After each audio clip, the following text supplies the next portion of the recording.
Right, and we are now live running our brand new Canadian Pacific SD 40-2, which I received about a week ago, I believe it was. Whoops. Got to realign the switch from taking those freight cars out. I guess we'll just try to back this thing up and bring it out onto the main line here. We got some people joining in. We got TS MGL, welcome. Lucen Thompson Paramer, hello. Colts Train, second generation. Bronco Boy. Li Veet. Rio Does Things 19. Jeremy Lavia, YT. Jack Hogan. Blake's Trains and Trucks. Eric Quinn Martinez. Hi Tex. Cheyenne Danback. Wawa Shorty Plays. Mark Strudwick, hope I'm pronouncing your name right. Matthew, the shop CEO, hello. NS8114, Lennon Newman. MR Railfan 29 -40, Alan Sanchez. J. Corin McCurry, Amber Shuck, SM H and AMT, Adam F, Nathaniel Richard. Sorry, I have dyslexia. I sometimes struggle with names. If I mispronounce anybody's names, please don't take it personally. I never try to be mocking or anything like that. Sometimes I struggle with a few of these. Christopher Studios, welcome. That's funny. I think I've got a dead spot in my track there. Weird. I was doing some repairs, so I don't know if maybe something happened, but I had a Bud car and it was seizing up here. I just thought it was because of how it was wired, but now this engine's stopping in the same spot. Weird problem. The Nerd, SMT, how's it going? I'm well, how are you? Fun Time Gaming, hello. Hunter D, welcome. Michael G, how are you doing? I'm well, how are you? Dirty Dan's Trains, hello! I think I might put a different engine on. It wasn't making these funny noises at the beginning of the stream, but I don't know when the lubricants were last changed in this engine, and I would say there's a chance they could be expired, which maybe is why this locomotive is making some kind of unusual sounds. So yeah, I guess we'll get something else on. We might have to run stuff on that layout if that continues to be a problem. I don't know what's causing that exactly, but yeah, I haven't had an issue with this before. Everything looks to be in order. I mean, power's definitely getting this far. There's something about that switch where it's the power's kicking out, which is sort of funny.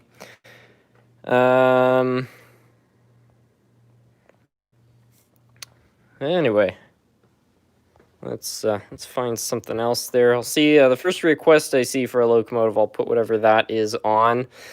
Harrison, how's it going? Do you like Amtrak or Via better? I think in my books they're pretty much the same railroad. One's just the American version and one's Via. I guess Via just because I grew up with it more, but it's not by a long shot. How much of that locomotive... Okay, sorry, I don't understand that question. I was wondering, could you run the Hiawatha of the one next to the car you bought for it? I can run the Fox Valley one. I don't usually run the River Rossi one, just because I find I have to tune that thing up every time I run it. It's just a particular engine. Are you interested in other commuter railroads beside Go Transit, like New Jersey Transit, MTA, Metra? I like all of them, honestly. I'm not, I personally like kind of more mainstream railroads, like, you know, the big freight passenger companies, so Via Rail, Amtrak, Canadian National, Canadian Pacific, you know, those types of railroads. But all the commuter railroads, there's not really one I dislike. They're all good. Metra's got a pretty nice paint scheme. I mean, all of them kind of do, but I really like Metras. Do you have big boy 4014. I don't have 4014, I have 4005, which is another famous big boy. Not famous for the same reason, but it's famous nonetheless. Hey SMT, I'm the guy who asked about the Tyco switcher. May I see it? I haven't actually done the video of unboxing that yet. I filmed it, I just haven't uploaded it yet, so I don't want to ruin any surprises until I do that. But yeah, I think there were 2 Tyco switchers a lot. They were kind of odd, but basically what happened is I found a lot on eBay for $10 or $11, and I thought that's got to be too good to be true. But I ordered it up, and it arrived a few days ago, and it was just as it looked. It was a lot of 5 engines for $10, so I kind of couldn't believe that. So yeah, expect to see that video soon. Well, I think I'm gonna have to start running stuff on the other layout, simply because something has gone wrong with my track work, which I wasn't aware of until now. I did want to show all of you something, though, because a lot of people have been requesting this Athearn band drive RDC, which I've had for a while. This thing is sort of famous on the channel for going very fast, and thus it was named Spaceball 1. Yeah, I thought we would... I put new bands on this thing so it runs again, so I guess we can run it on this layout. And everybody can enjoy it once again. I have to just get some power for my controller there. Let's bring this around here. Hold on a moment. Can you run the runaway? Well, I'm going to be a bit limited this stream for things I can run because this layout prohibits certain pieces of equipment. It's just a very kind of, unusual type of layout. So what you can and can't run on it, it really just depends on whatever the piece of equipment's capability is. So in this case, I'm pretty confident this will work on this layout. Should probably remove the haunted house off the tracks, but we'll see here. Oh, we got a super chat. The On Rails with Ryan. Thank you so much. May you run Alaska GP40 or a CSX switcher. An Alaska GP40. I don't know if I have an Alaska GP40 or a CSX switcher. I'd be happy to run anything else that you want, though, just as long as I have it. Oh, that's weird. It got stuck with the lights still on. I'll try running this thing the other direction. It might perform a little bit better. Can you please try to drift the Centennial? Well, I guess we got the track clear, and that part's working, so sure. We'll do that in a moment.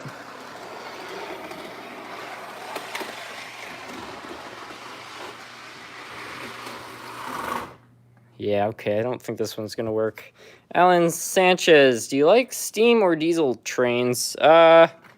I like them both. A lot of people ask me which I like more, and I know it's sort of a lame answer, but the truth is they're not easy things to compare. I mean, they're cut from such different cloths, and both have their I guess pros and cons. Steam engines are gorgeous and they're very interesting, but for running a railroad practically, they're definitely not the most efficient beasts out there to be operating with. And you get diesels, and there's some gorgeous looking diesels out there too. So yeah, like I said, too different to compare. Anyway, we're gonna get these go-cars off the main line, and then we're gonna try to drift a Bachmann Centennial, which should be fun. Auto Model Railfan. How are you, Harrison? I'm well. How are you, Ottawa? Just gonna get these cars off the main line. And I'm not sure if this is gonna short, but the flywheel on the Centennial might be enough to fix that. We just need to get the go-cars and these, I guess, off the main line, and then we should be sorted. Also those.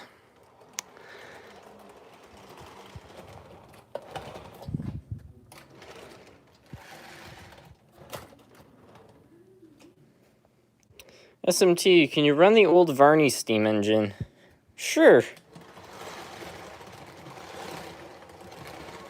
We're going to do the drift first, but we can definitely run that one next. I don't know what it is with these grain cars, but every grain car I've ever owned always has problems with derailing. I don't know what it is with these. I don't know if it's something about my track work, but I had problems with this one. I had problems with another one I bought, and then I just got this one, and it also derails a lot on my layout, so I really can't figure what's up with those exactly. What make is the grain car? I don't know, actually. That's a good question. Of course, I didn't buy that one, so I wouldn't know. I think they're the same make.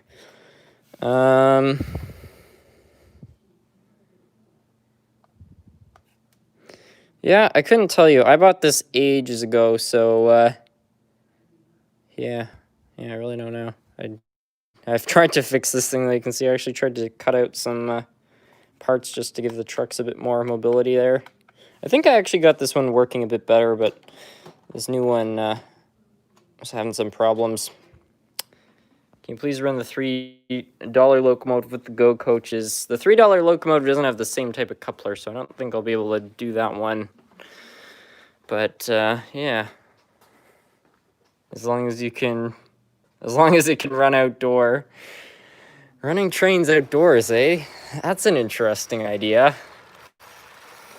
Hint, hint.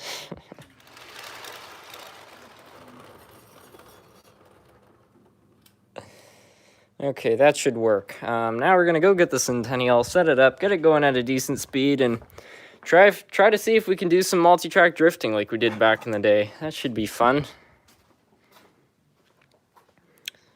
Would you ever venture into O-scale? Well, I mean, I don't have enough room to build an O-scale layout, but I've already ventured into O-scale. I mean, as you can see, I've got a little setup here. I've got 3 different powered locomotives and variety of rolling stock. It's not a big operation, but it's enough to I think understand the scale. What's your favorite railroad? Canadian National. Hey SMT, I'm working on a runaway train like yours, and I'd like to get some tips on the locos. I mean, I actually made videos of making those models. Sorry, not bumping into stuff. I can't say there's a whole lot to know. All I would say is that one thing I did find very helpful in making those models is if you accidentally put a bit too much white paint on, you can take a black pencil, rub it over, and then just rub the mark around with your fingers there, and it will actually darken it back up, which can make a really realistic effect on the engines. All right. Now on with the show. Let's see how this goes. I'm gonna get it going. Decent speed there. Actually, I just want to find out if it can coast over this dead spot of track. I think it can, just because it's such a big engine. Oh. We haven't even started the drifting yet, and it's already off the track. Goodness. All right, $3 engine. Hey SMT, I just got a decapod in its Bachmann Spectrum. I didn't even know Bachmann made decapods. Oh boy, getting stuff on the track while it's moving there. I don't even know if that is on the track, but in any case, let's see how this goes. All right, apparently we were not running it fast enough. We're gonna increase the speed by a little bit. We'll see if that sorts it out.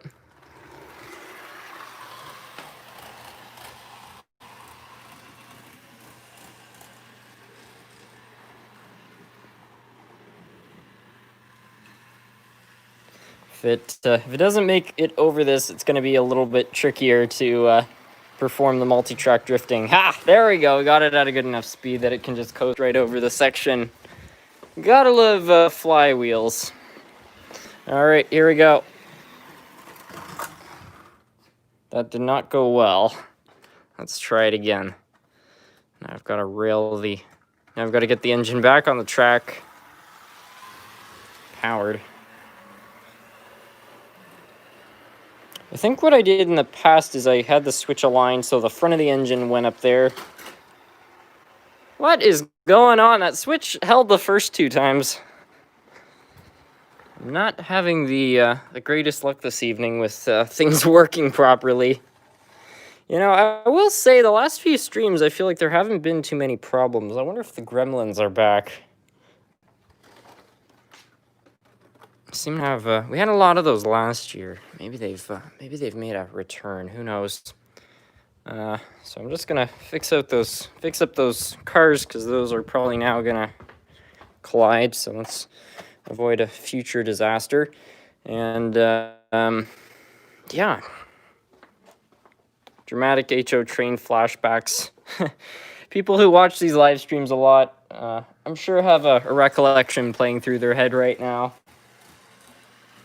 Okay, so that's, I think, about the same speed it was operating at before it derailed. Weird.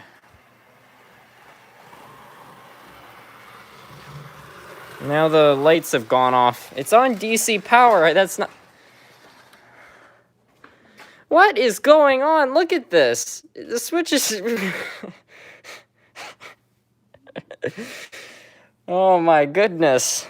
This doesn't even make any sense. Okay, I'm more than confused. This, yeah, some. Okay, let's have another go at this. Take it from the top. I think if it doesn't work out this time, I'm just gonna take that as a sign, maybe not to do this, because I don't know what's going on. Trains are going on switches when they're aligned the wrong way. Like that doesn't. I don't know. And then the lights shut off even though it's on DC power, and there's a lot of really weird stuff is happening. Switch jumper. Yeah, I don't know what's happening. So strange. All right. I made it over that switch fine before. Let's make sure you see the switch is aligned correctly. And let's accelerate again. So we're gonna go back up to roughly the speed we were at. And it didn't lose power that time. Let's see, are the lights gonna shut off again? That's pretty strange. Okay. Well, I guess that's about as normal as we get. So now we just need to try to get this thing to do some multi-track drifting. So basically, as the engine goes over, right after the front wheels cross, I'm going to try to do that. Very nice. I like that. And now it's conked out. Is it shorted?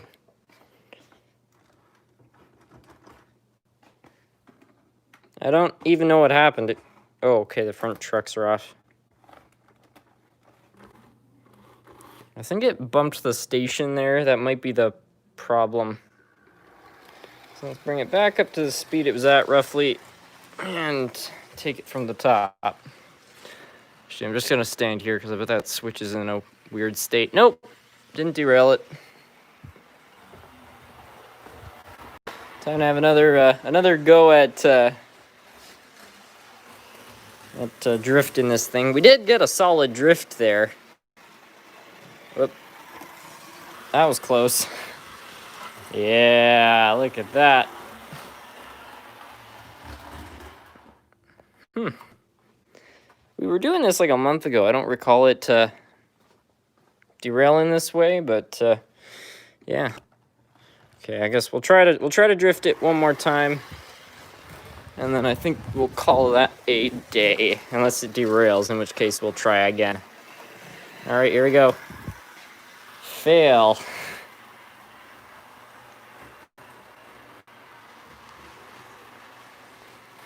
I think the flanges on the front axle are toast. That would explain why it's acting so funny. I don't know. It is a high mileage engine. I don't know. They would be down to such a small point. I don't think it would be visible to the human eye. Fast and Furious 2. Or no, Too Fast, Too Furious. Exactly. Oof. Yeah, that thing's definitely grinding its gears.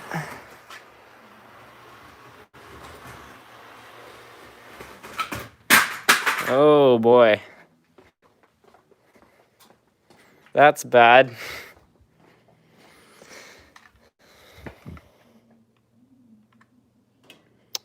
Yeah. Well, I think that's enough for running this engine. We hosted it. Made some noises I didn't like so much.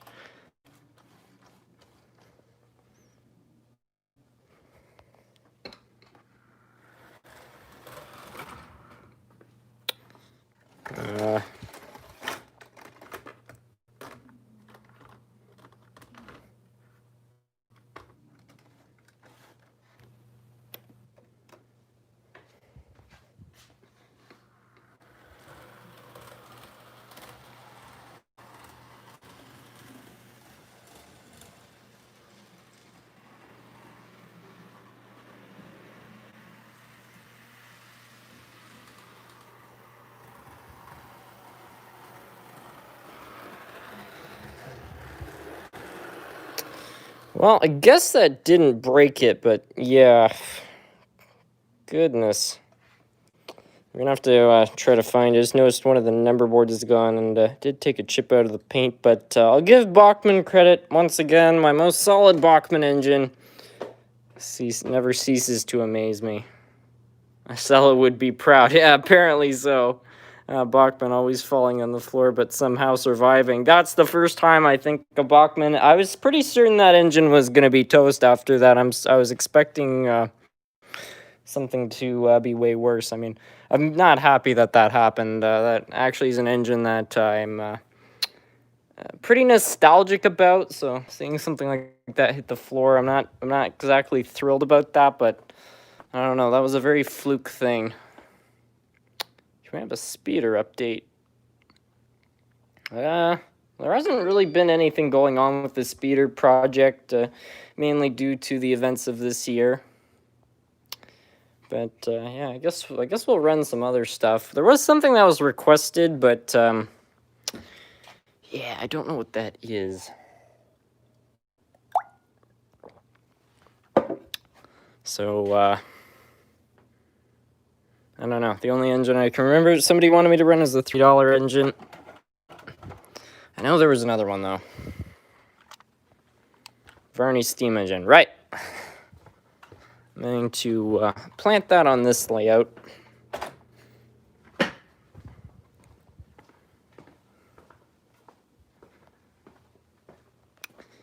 And find the Varney steam engine.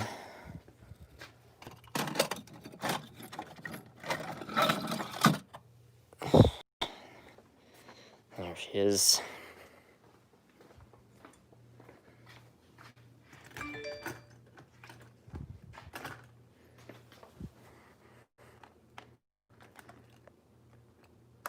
Can run an Amtrak doubleheader. I don't know if I have any Amtrak engines which would be great with each other.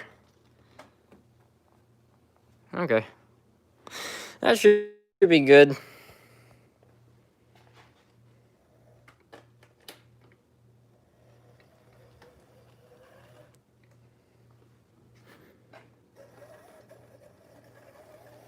I think I need to clean the wheels on this engine. They seem to have oxidized. It also doesn't have a flywheel or anything like that. It's not surprising. It's not perfectly smooth. For an engine of its age, though, it's not bad. What happened to your grandmother's Scotsman? Nothing happened to it. I still have it. It's pretty much in the same state as all of you last would have seen it as.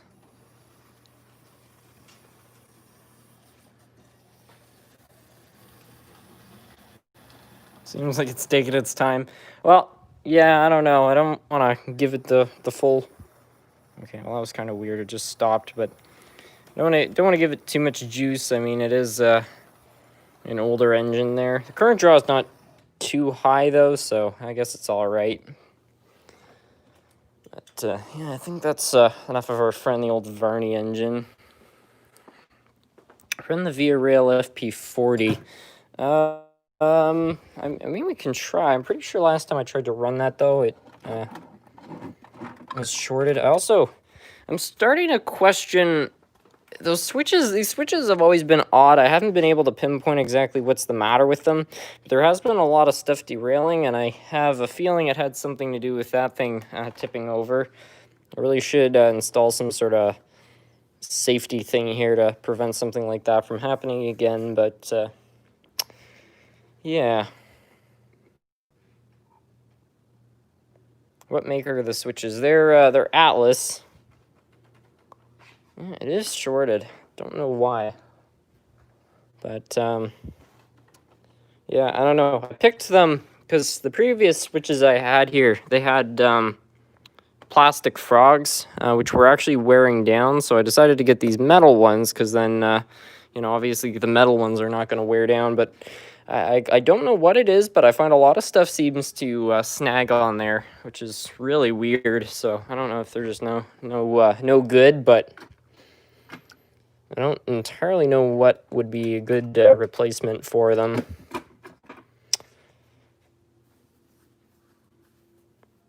Is power lock track good, or yes or no? Most of it's steel track, so that wouldn't be the greatest out there, because steel track's just not as conductive as nickel silver. But comparing power lock track to Bachmann easy track, in comparison, I would take the power lock almost any day. It's just better quality, especially since it doesn't have any rail joiners. You can take it apart and put it back together a lot more without wearing anything out. It's going to provide a better electrical connection for longer. So yeah, I would say it's better. LRC, sure.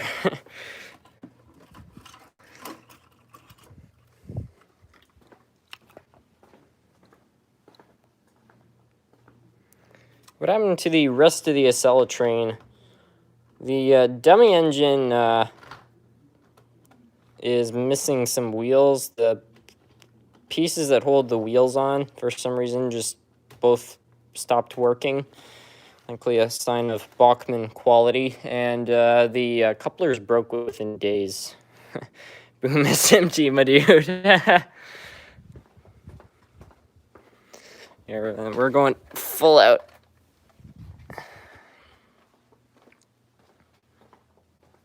Do you recommend Bachmann Easy Command or any other controller? This is what I'll say about the Bachmann Easy Command. I had one for years, and I was never dissatisfied with it. It was a great controller. It was very easy to use, and it served me very well. The only thing I would say about it, which I don't like, is that you can only program numbers up to 10. And the problem with that is that, first of all, you buy, let's say, a used DCC engine and it's programmed to the road number, you're stuck with that because you can only reprogram engines of the same number, so that's an issue. Yeah, also, you know, you're a bit more limited. You got 10 numbers. I mean, for most layouts, that's not a problem, but, you know, if if you have a really big layout there or just have a lot of engines, like a big yard, that might be a problem. Did you fix the HO Canadiana locomotive? So can you run it, please? It depends which one you're talking about, because there's about 4 of them.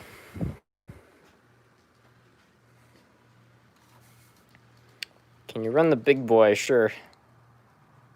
Go view or go home. I have like 5. Wow.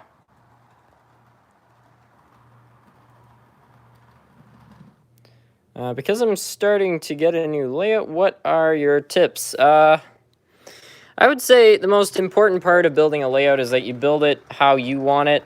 And what I mean by that is that there's a lot of people out there who I believe are, you know, very well-intentioned in the advice they give. But they'll tell you things like you have to pick a location in an era. And if you really care about history or creating a specific point in time, you know, fill your boots. But if you're not interested in that, I would just leave it out because it's overwhelming. And add on the stuff you want, even if it, goes against building something realistic. If you go to a hobby shop and you see a building that you like and you think it would look good on your layout, but there's something about it which would make your layout less realistic, I would just go ahead with it because, you want to build it how you want. So, yeah, that's something I always like to keep in mind. The point of the hobby is about having fun, and if you're having fun, you're doing it right. SMT, do you know what engine you would use for our experimental video? I'm not sure. Can you please run the HCW locomotive? Yeah, we could run that one. I guess. Actually, I don't know. This whole switch thing is making me nervous. It's bad enough the Centennial rolled off, but the thing is that this is a fairly basic engine on the outside. That thing's got a ton of detail. I don't know what would happen if that rolled off the layout. I don't think it would be good. Yeah, the switch has been giving me a lot of trouble. What is this?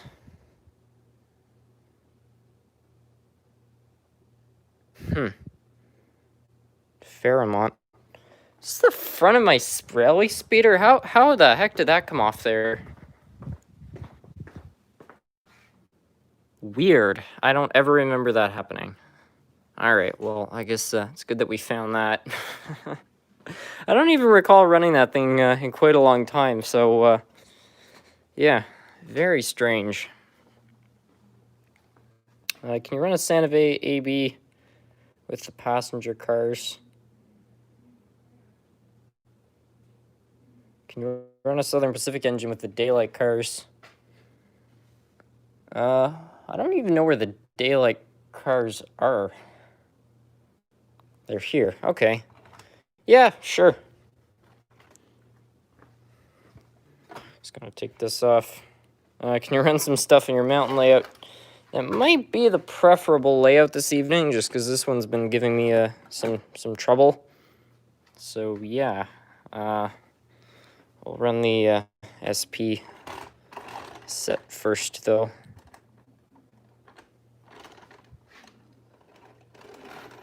I have to find the powered SP engine. Frostbite the Wolf. Hello, I'm new to this channel. Welcome.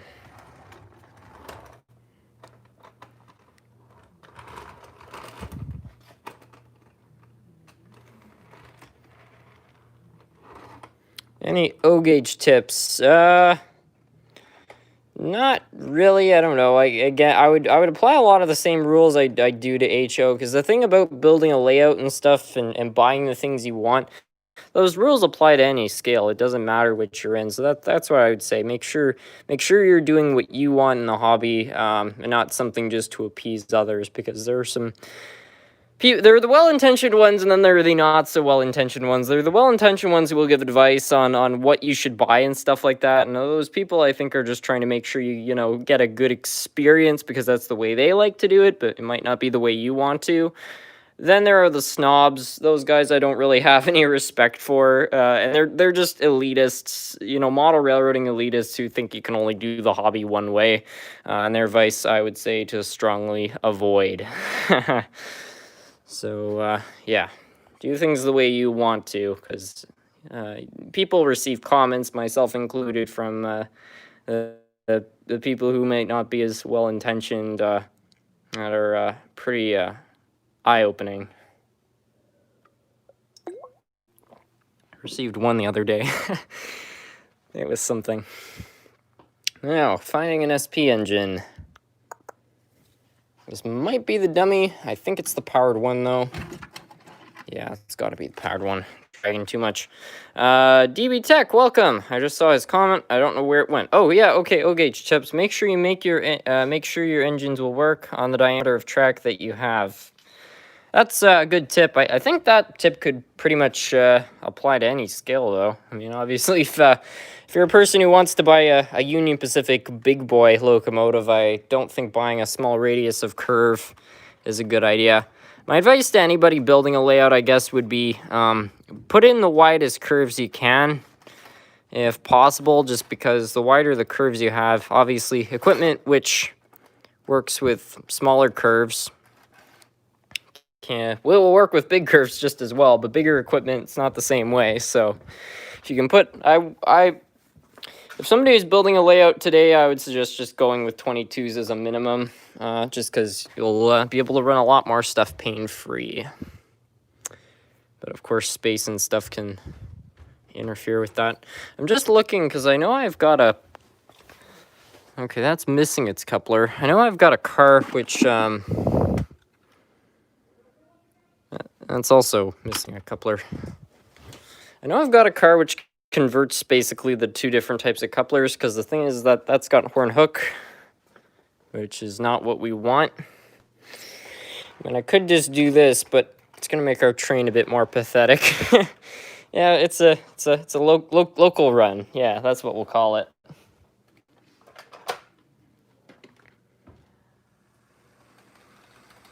There we go. BCOL Railfan. Interesting GO train pulled by a British loco with an SP car and a milk van caboose at the end.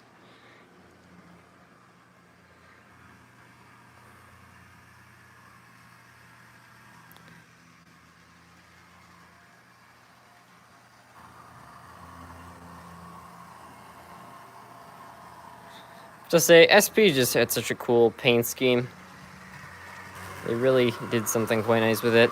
Is it cold up there in Canada? Yeah, it's been colder the last few days, as it should be around here in November. It was actually pretty warm about a week ago. It's been about 1 degree Celsius most days. I don't know what that is in Fahrenheit. I think it's about 33 degrees or so, if my conversions are right. But yeah, I'm not exactly sure. Hey SMT, can you run any CN locomotive? Doesn't matter which loco or type. Absolutely.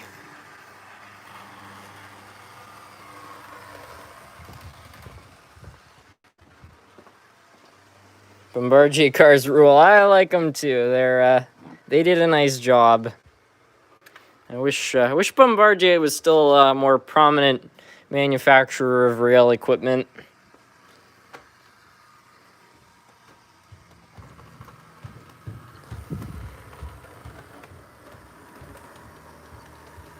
There we are.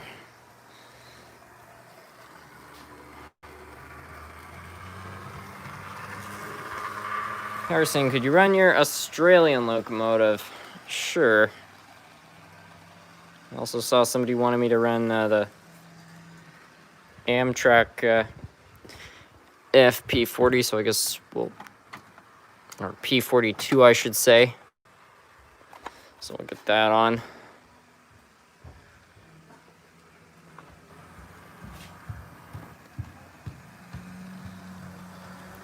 Great comment about the snobs. I have had experts tell me I'm wrong about something, then I send them a photo proving they are not exactly experts. Well said.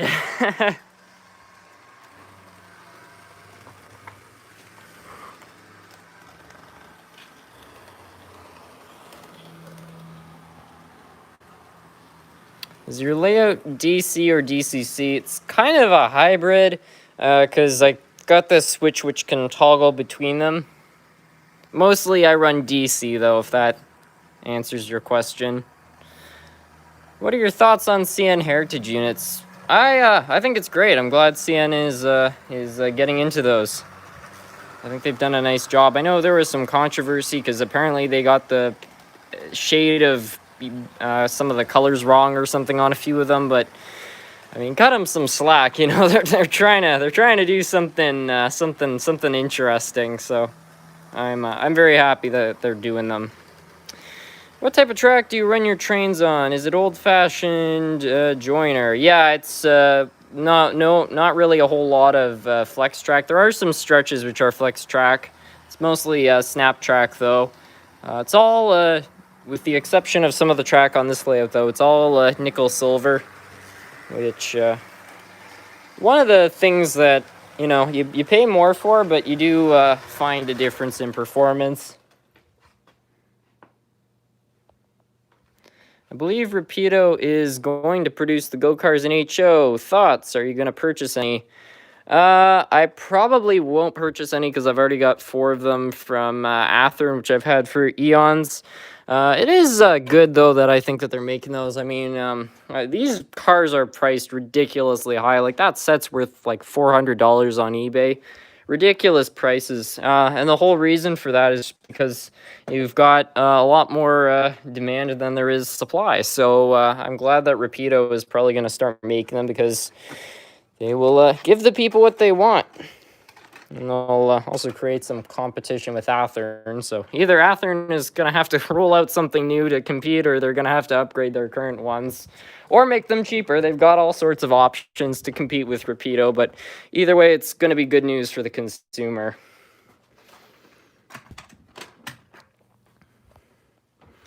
SMT, what spray paint do you recommend for custom painting an old lifelike F7? I really couldn't say. I'm no expert on spray paints. I just buy, you know, whenever I want to paint something, I just buy what I find at the hardware store. The only thing I would suggest is using paints with a matte finish instead of a gloss. I find the matte finishes apply a lot better. They look better too. And the other thing is, if you want to give your trains a sheen, just apply a clear coat. That's really the only advice I'd have for buying paints, is make sure it's a matte finish. And plastic compatible, obviously. Can you show us the mountain layout? I'm interested in making one. I like it. Sure. Somebody requested that I run the $3 engine. We've still got it out there, so I guess we'll run it on there. Can you run your GT locomotive? I suppose so. I think that one needs some adjusting, though. It has been derailing a fair amount. Anyway, let's see what $3 American gets you in terms of engine.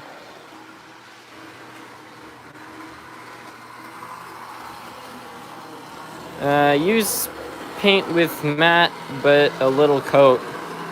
Yeah, never soak. It's always good to go very, very light on the paint. Very, very thin coats, because you can always add coats, but if you put too many coats, you'll have runny paint, and it will make it uneven. So yeah, that is some good advice.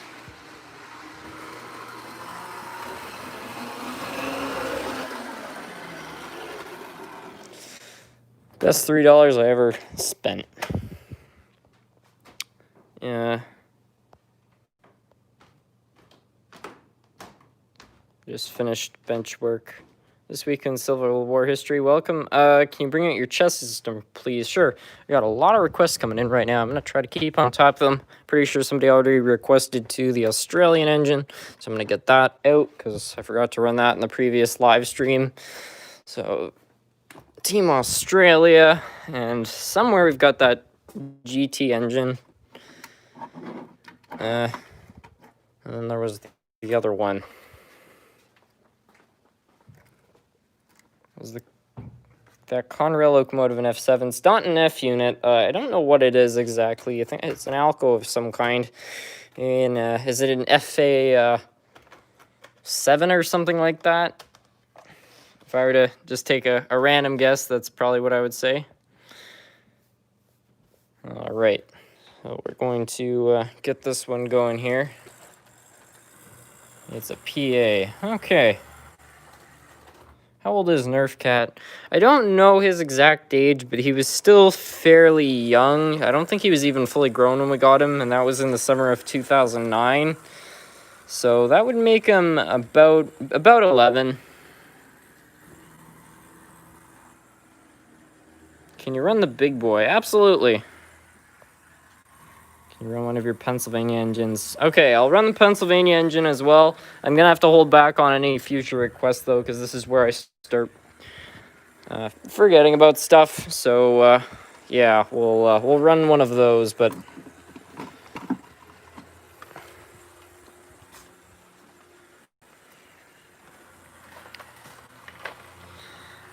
Anyway. Hey SMT, I'm getting a Swiss steam engine soon. I'm trying to create a scenic railroad. That's fun. Run the CNFP45. Maybe later. Right now, we're going to run all the stuff that was requested. Finishing off the big boy. So anyway, there's that number. Next up is the Australian engine.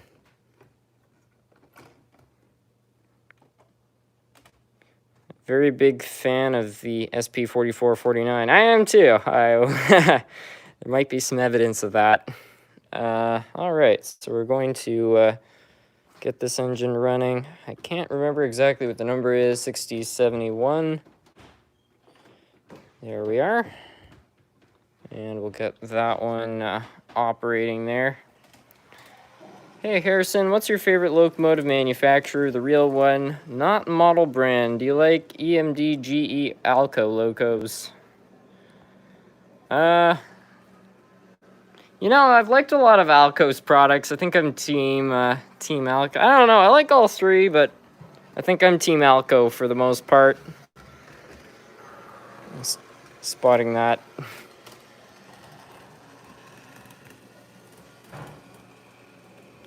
Hey SMT, can you please run the Via Kool-Aid FP40 on the mountain layout? I don't want to run an engine of that caliber on that layout, honestly.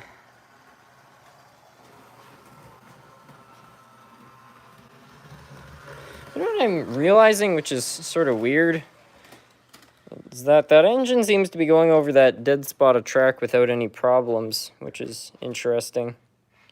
I'm a GE fan. GE made some amazing products.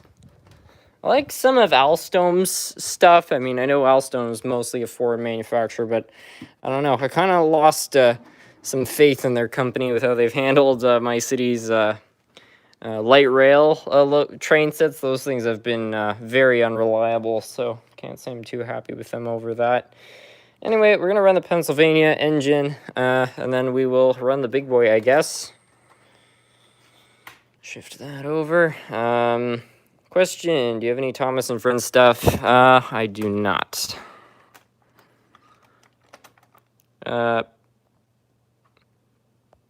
Didn't let me say Alco. That's funny.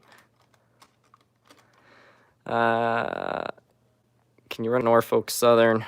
Maybe after the big boy. Again, I can run some stuff after the big boy, but I just don't want to go forgetting about things. I still need to sort this engine out, figure out why it's so off kilter. Leaning engine. So, yeah, let's get that running.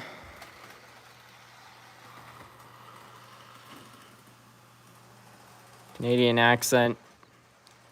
Yep. So here's one for all those Pennsylvania viewers out there.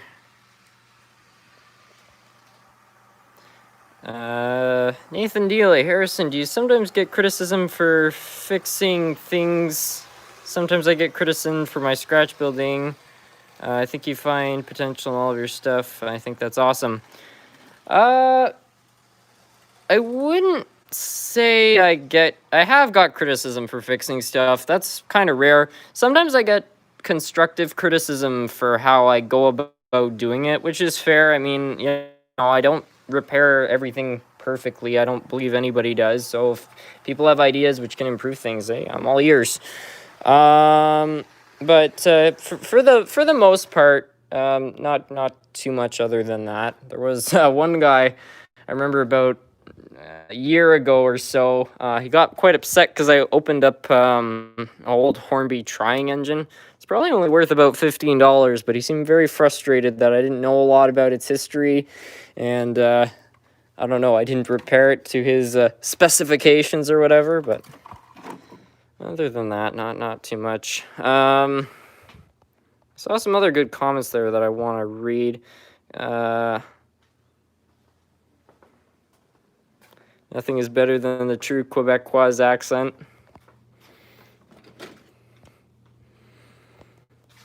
Hey SMT, do you have any engines with sound? You should get an MTH GS4.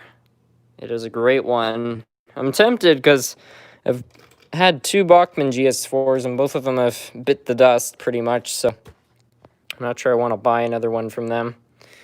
So yeah, they're I know they're not giving those things away though.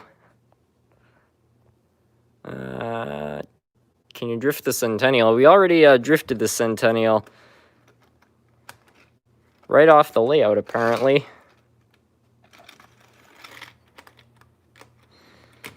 All right, I'll put some cars behind this too for kicks. All right, that looks good.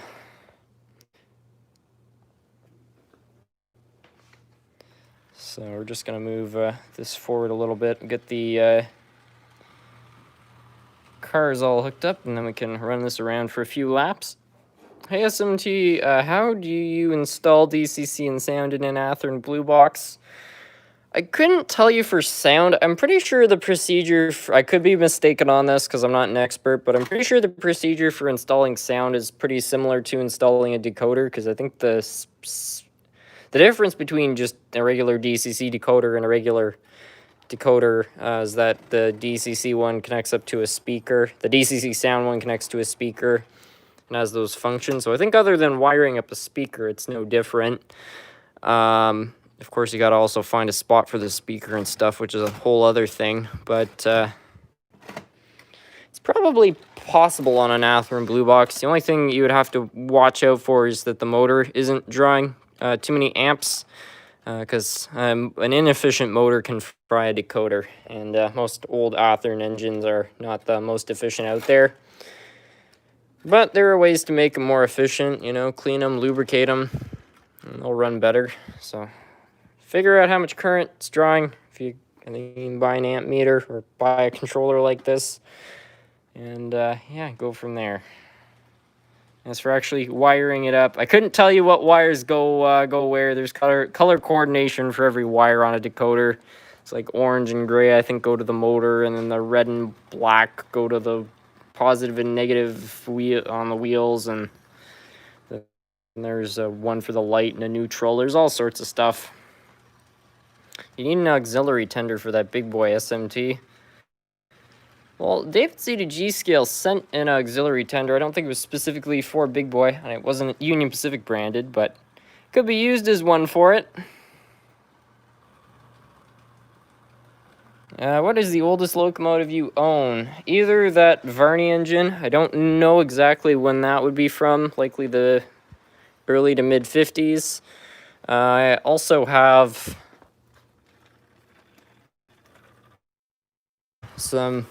I've got this super old Varney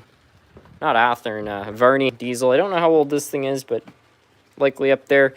And one more, which is this strange kind of German one. I don't know when that's from, but probably similar era. I don't think I have anything I don't think I have anything pre-war. I think everything I have is post-war, so late 40s, early 50s would probably be the oldest equipment I have. This week in Civil War history, SMT. You run a lot of DC locos, but we never see any pre-19... You run a lot of DC locos, but I never see any pre-1900s locos. I don't think I have a whole lot of... Oh, that decoupled. I don't think I have a whole lot of pre-1900s models. Maybe with the exception of the Jupiter. I think that would have been from the mid-1800s, roughly. But yeah, I don't know. That might be the only one actually I have from that era. I've got an N-scale model too, but it doesn't run great.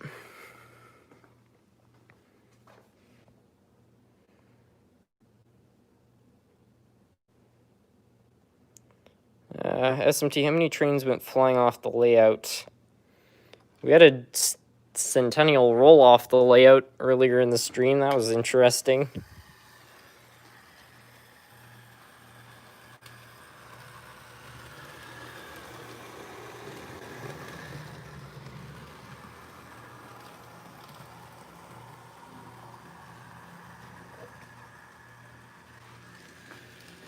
I'm not sure if it's me, but I think this thing draws less current running backwards, which is sort of weird. I'm gonna have to test that theory when it's running forwards.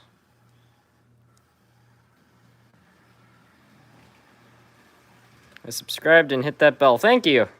I appreciate it. There we go. Are you thinking of getting any Lackawanna locomotives? I already have one. I still need to fix it, mind you, but it's a nice railroad. They had a good paint scheme. Can you please run the Via Kool-Aid F40? Sure. I'm just gonna wait and make sure this makes it around here. Your control panel's messed up. Messed up? I mean, it's not very cosmetically pleasing, but this whole thing is quite functional, I promise. I think maybe because the weather has gotten colder the last few days, the house might be being heated at higher temperatures. Like the heater's just running more because of it. I'm starting to wonder if that's why I'm having so many track problems all of a sudden, because it might be just enough, you know, warmer temperatures to cause the track to expand and do some funny things, because I was not having problems with that bridge. I was not having problems with this section of track, and there was some funny stuff happening around there too earlier, so I don't know.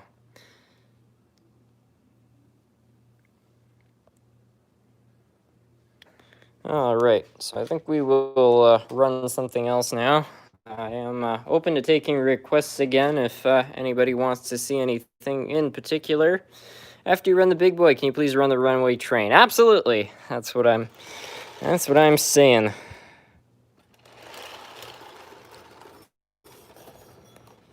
All right. What the rebels do is they put a 5 amp 24 volt G scale decoder in a boxcar behind the loco. Well, you're gonna need a pretty strong controller, I think, to power something like that, but you're not gonna ever have to worry about burning out that decoder. Are you in Montreal too? Not Montreal, Gatineau. Not too far away though. 2 hours roughly.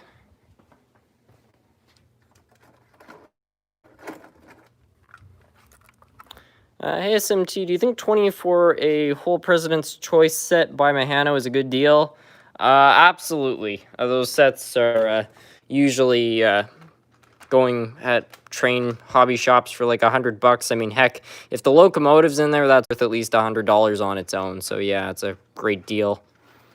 It was sort of funny. When President's Choice was selling those train sets, they would sell the train sets up until Christmas for $100. After Christmas, they would liquidate them because they wouldn't sell them the next year. So you could buy those sets for $50. They would discount them by 50%. And what the owner of one of my local train stores was telling me is he would go to the stores, he'd buy all the train sets he could, and there'd be a lot of other people doing the same because it was a great value. He would take the engines out of the set, throw them on eBay, and people would pay $120 for just the engine, not even all the rest of it. So the engines are worth more than the train sets, which is kind of wild in my opinion. Mahano train sets come with so much track. To this day, I'm shocked at how much they came with. I didn't know they came with a whole lot of track. They were great sets. I never have actually owned one of the sets, but I can say with confidence that I think they were good because I have a lot of the Locomotives, which were the exact engines which came out of those sets, and they're rock solid engines, very well built. Can you run the Gandhi Dancer? Yeah.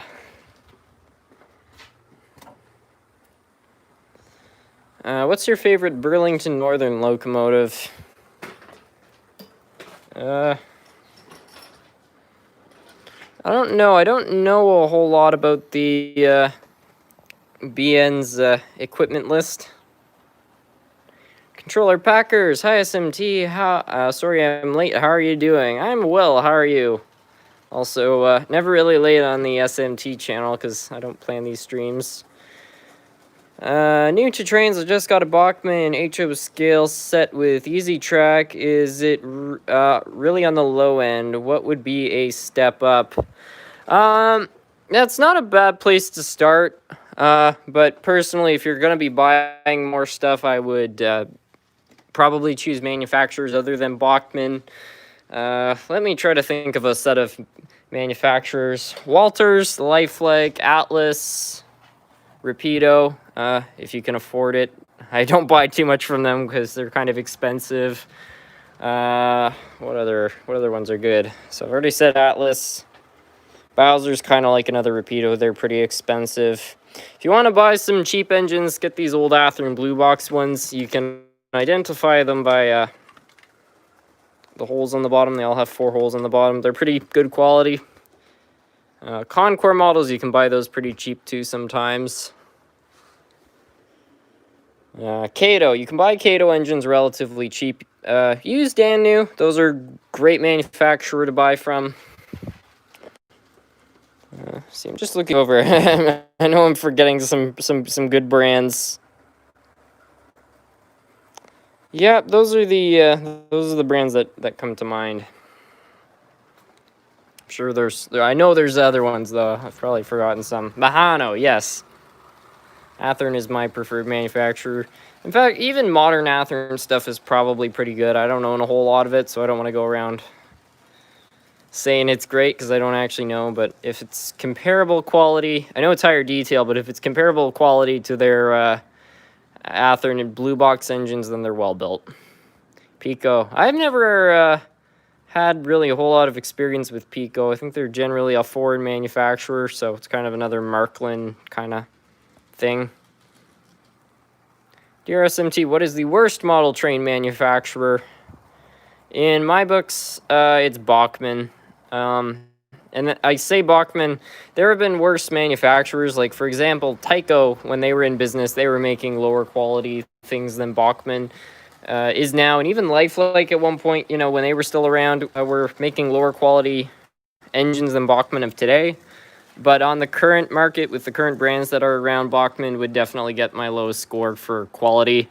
Their prices they're the cheapest, but if you're willing to pay $20 to $40 more for an engine, I find you get a much more reliable locomotive and more details. So I would just go the extra 20 to 40 bucks to buy a higher quality one. Lifelike is Walters. Yeah, I'm kind of referring to Lifelike of when Lifelike was Lifelike in 2005. Not to be confused with Lifelike Proto, which is confusing because almost all Proto engines were labeled as Lifelike. Those are actually pretty good. Modern Lifelike, which is really Proto, which is really Walters, those are well built. So this week in Civil War history, how is the lighting coming on your layout? I haven't worked a whole lot on it. I don't know why the lights are out, though. I don't know if I maybe unplugged something.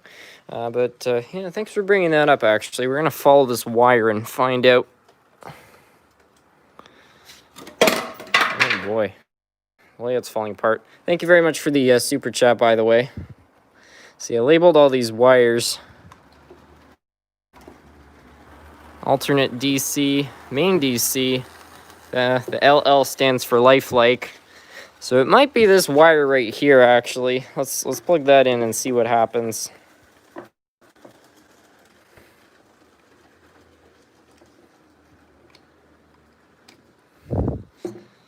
No lights. Rapido is expensive. Oh. Weird. I didn't touch anything and the lights just popped on. Well, that's good. Rapido is expensive due to quality said for Broadway Limited, Athearn, Genesis, Scale Trains, Rivet Counter. Yeah, exactly. I mean, you're paying a lot of money. You got a high quality product for the end of it.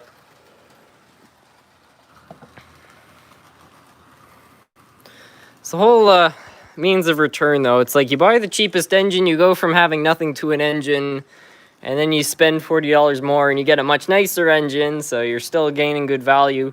But then you spend $100 more and you get a nicer engine, and it will look nicer and it will perform better, but it's not as big of a difference as going from having no engine to an engine. So I don't find their... If you're looking for, you know, some basic engines for cheap, I wouldn't recommend Rapido. But if you're looking for some really top of the line rivet counters, the Rapidos will not disappoint. Go Veer, go home. What trains are SMT asking for Xmas? I feel like it would be a tough call.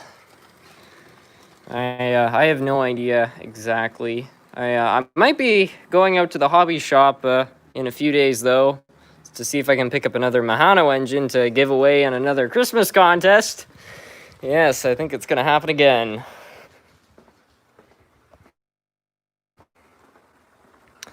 Can you recommend a place to buy? I'm not far from you and like some options.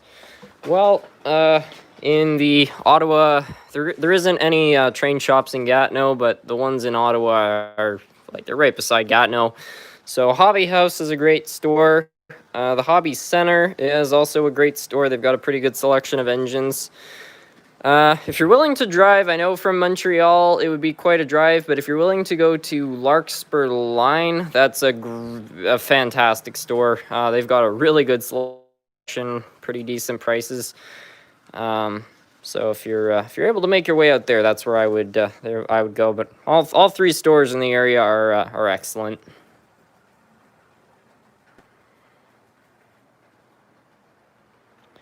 SMT, how's the GS4449 doing? I hope she can run again. Plus, run the Go coaches with its Loco. Sure, we can do that.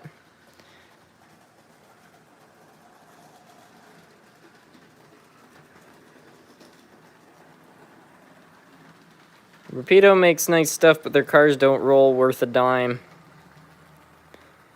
Yeah, I don't know. The Rapido is very, very good from a detail standpoint, and I've never had any mechanical issues with their products, but I have, yeah, they're, you pay for them, and, in terms of actual performance, too, I know that their cars literally don't roll, too, so all that great. Some of them, apparently. I don't know if that's lubrication problems, though. Can you please run the Via Kool-Aid FP40? You know what? I did say I was going to run that earlier, so we'll run it. I like Walter's mainline stuff. They perform really well. Yeah, that's why I put Walter's in the list there. I think they make good stuff. I don't think the Walters ones are terribly expensive either. So, I mean, they're not dirt cheap, but in terms of the other ones, it's going to be... is this year's Christmas contest going to be different? It's going to be the exact same concept as last year's. The only difference is that, and I'm pretty certain I'm going to go this route, and because last year the way it was is I wanted everybody to vote on each other's, you know, who made the best display.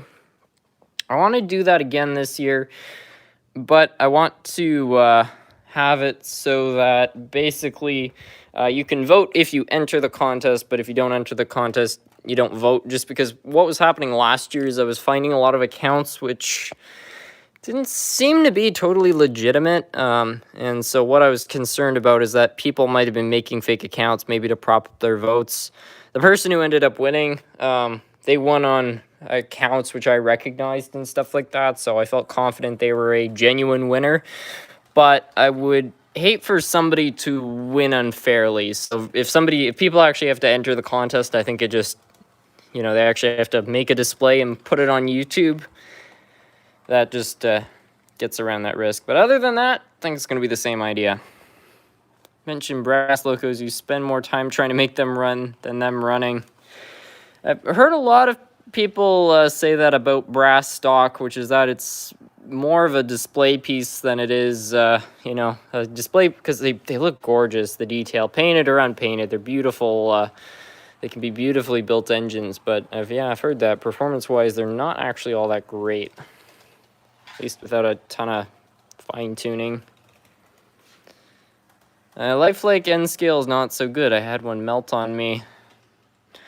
Yeah, I don't know. It might be different. I've heard a lot more good things about Bachmann and N scale than I have about Bachmann and HO. So I guess the scale, as far as manufacturers go, does make a difference.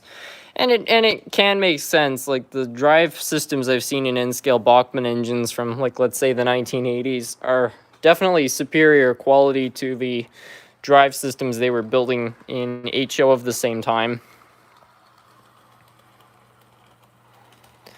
How many Amtrak E units do you have? Can you run one? I don't know if I have any E units. Controller Packers, you're gonna start the Christmas contest during the Thanksgiving break. I'm definitely gonna aim for that. I feel like it would be a good time to begin it. I sometimes I don't know, things cause delays, so I don't want to say that's when I will launch the contest, but I'm aiming for the Thanksgiving weekend. Build an HON 30 locomotive out of that N-scale chassis, and then build a narrow gauge branch on your layout. If I had the space, I would definitely do that. Do you prefer single or double-decker coaches? Really depends on the application, but double-decker coaches are super cool. I mean, especially those Go ones, which I was also supposed to run. Harky, hark, hark, hark. Where's that Go engine at?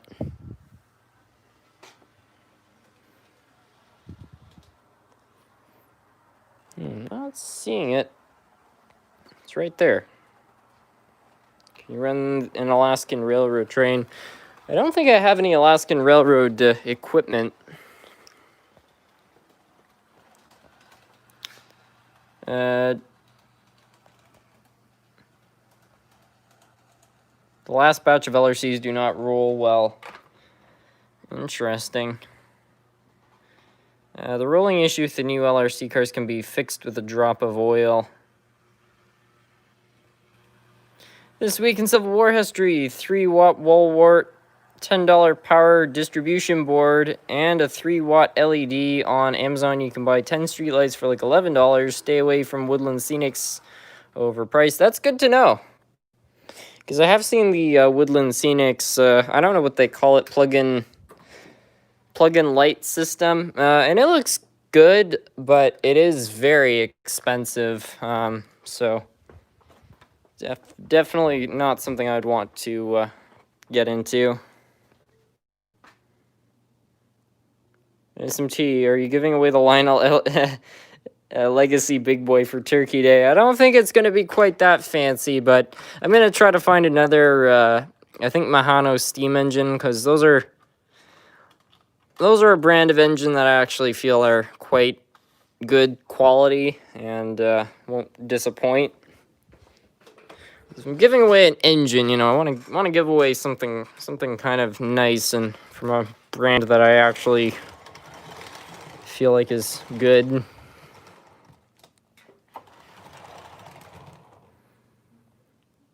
Locomotive has fallen into the river at SMT City. Somebody was saying that in the previous stream. I don't really know why. I have some block signals and intermodal containers coming from Wish, and I'm going to make a video on them. I wonder if they will suck. Yeah, I don't know. Wish and Alibaba are two sites which are starting to carry some model train stuff. Unbranded, too, which is really weird. So I'm interested to see how that evolves. I was watching a channel called Sam's Trains, and he was showing a steam engine he had bought. No branding on it from Alibaba, but it was an HO scale steam engine. So I find that fascinating. There's a manufacturer of HO scale equipment with no name. But if they could start building really budget engines, like engines for $20, that would be fantastic, because it would definitely make kind of like a renaissance for the days when Model Power and Lifelike and Tyco and stuff like that were making budget engines that maybe younger folks out there could afford easily, or I don't know, anybody who wants to get into the hobby on a budget, really.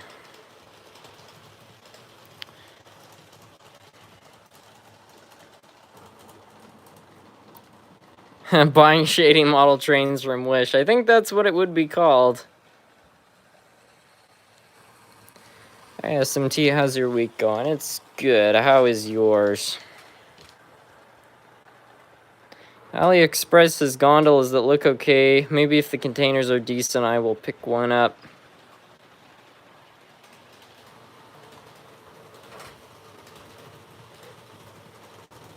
J Train, welcome. Nathan Warner Jr., hello. I bought a Hornby Harry Potter train, and I'm anxious to get it, hopefully this week. That's very fun. I didn't even know Hornby made a Harry Potter set. I was aware of Bachmann's, but yeah. The Go set is so nice. I've always been a fan of it.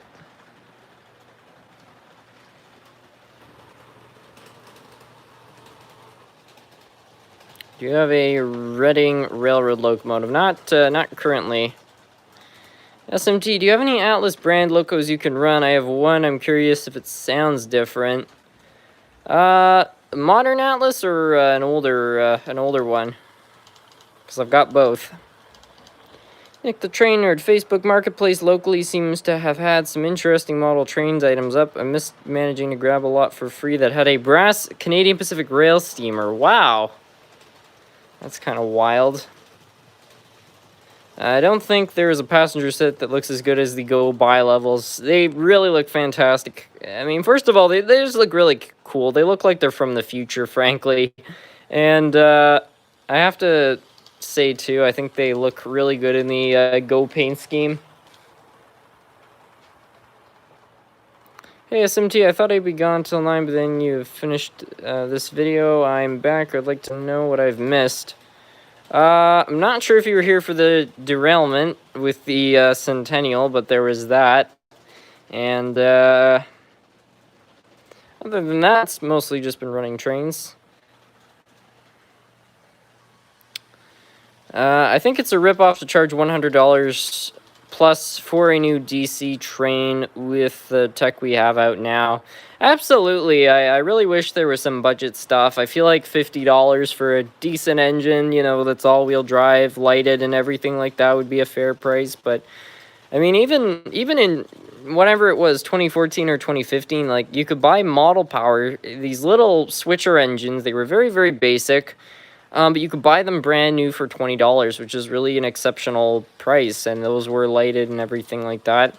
And I just think it's important, especially for people getting into the hobby, because, you know, if you can afford to buy all Rapido stuff, you know, that's great, but it's not an option for everybody out there to go be buying the most high-end stuff. And it also, I think, keeps youngsters out of the hobby, too, because if they're buying model trains with their allowance, they're going to have to be saving up an awful long time to buy, you know, $150 engines, and that's just to get DC, let alone DCC, which is a whole other gang. So, yeah, I feel like there's there needs to be a bit of balance there for that side of the hobby. You have a Berkshire locomotive. I definitely do. It doesn't run at the moment, though. Go Veer, go home. 110% Canadian. Yeah, it's so Canada. Bombardier cars being run in Canada. Probably built in Canada, too, I'd imagine, because they're from Bombardier. And by a Canadian railroad. Some of my favorite HO scale passenger cars are Cato's, Amtrak Superliners, especially the ones with the closed couplers. SMT, I just received a Model Power BN E8. I recommend an E8 for your collection. I have two. I have one Model Power E8. They're very nice engines. I tried to buy one earlier this year on eBay. It didn't go very well, though. Have you thought of a place to put your circus? Not exactly. That was sort of a just a buy and plan later type of thing. Not very responsible, but it seemed like quite a good deal. I mean, $30, and it's just such a scene. I mean, when I saw that thing, I was just like, wow, it's so cool. So I didn't really want to pass up on a deal like that. So now I got to figure out a spot to put it, but like I said, buy now, ask questions later. Hey, Harrison, I'm fixing a train. Oh, good for you. Got a Polar Express loco and its carts that would be good for Christmas coming up. I was really interested in buying one of those, but all the ones I was able to find on eBay and stuff, well, those were just for an engine and I think 2 cars. They were going for $400. So yeah, I don't know if I want to spend that kind of money on a set like that. Especially too, I wanted to buy the Polar Express locomotive in particular for making a bit of a let's just say an interesting video. So I don't want to buy one. If I can find one that's trashed, but one that I can get running, that would probably be the best option. So I might look for some. Anyway, I'm just gonna check Super Chat because I noticed I think we got another one. We got a whole bunch. Whoa. This week in Civil War. Okay, I've already read that one, but thank you for the Super Chat. That's in Bolt 77. Hey, SMT, any thoughts on that challenge? The one of getting a train to run around each layout for 1 lap and then get it to cross over the layout. I'd like to do it. I need to sort out the whole connection system though, because this switch I bought is really wacko, and when I try to run a train up here, it actually shorts out. These are not a great type of switch as it would turn out, but once I have that figured out, I think I'm up for the challenge. Some of my favorite... Okay, I've already read that comment. Do you still have that GoPro flat car? Yes, I do. 1-800 Cyclide. That's an interesting name. This is the first time seeing your layout. It's a smooth runner. Thank you.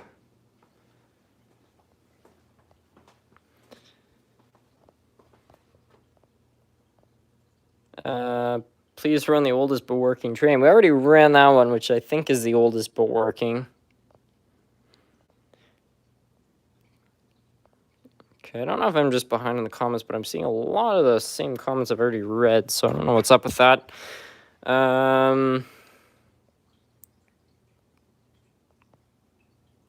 Hey, SMT, what would you feel like if I gave you some more freight cars plus a whole Alaska Railroad set? If you want to do that, I would appreciate it, but absolutely no pressure. Every hobby shop has high-end, low prices. Okay, I don't understand that comment.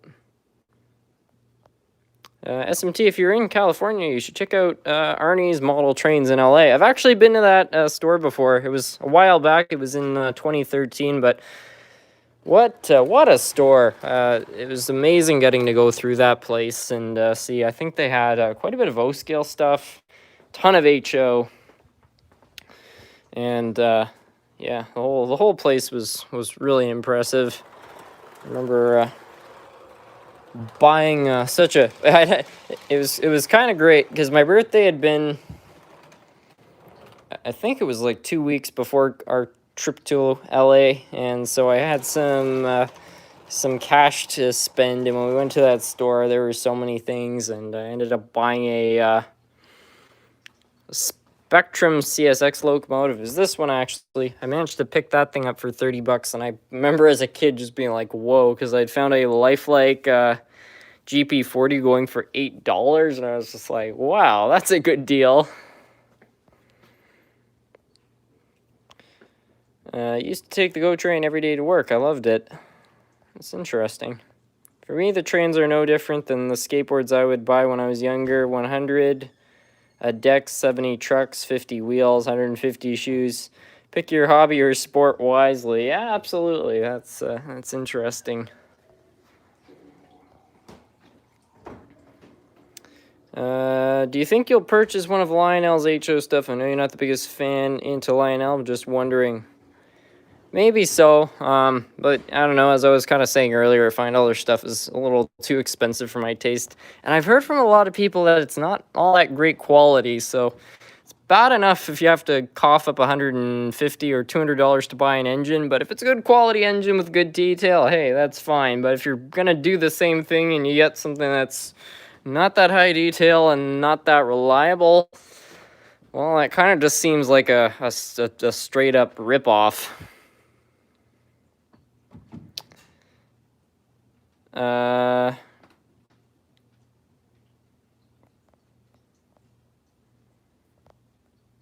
Imagine seeing the holiday train in BC. Starts imagining. Well, I've been hearing all these rumors lately. My friend Nick has been updating me on this. Apparently, Canadian Pacific brought one of its Hudson locomotives out of storage or from a museum. I don't know the whole story on it, but they took it out of storage and it's been doing some sort of boiler test. And a lot of people suspect that Canadian Pacific is going to do a virtual holiday train for this year, which would be so cool if that is what they're doing. I mean, it's all kind of rumors as far as I know at this point, but there has been a lot of talk. I didn't realize my Bachmann train was such a low end. Oh, well, gotta start somewhere.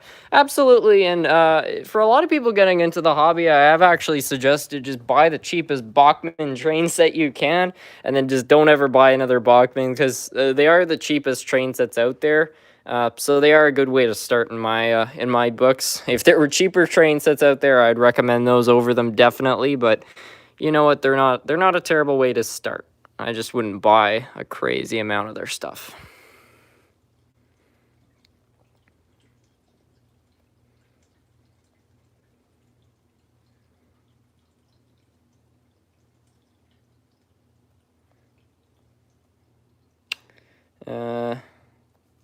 Trying to think, see.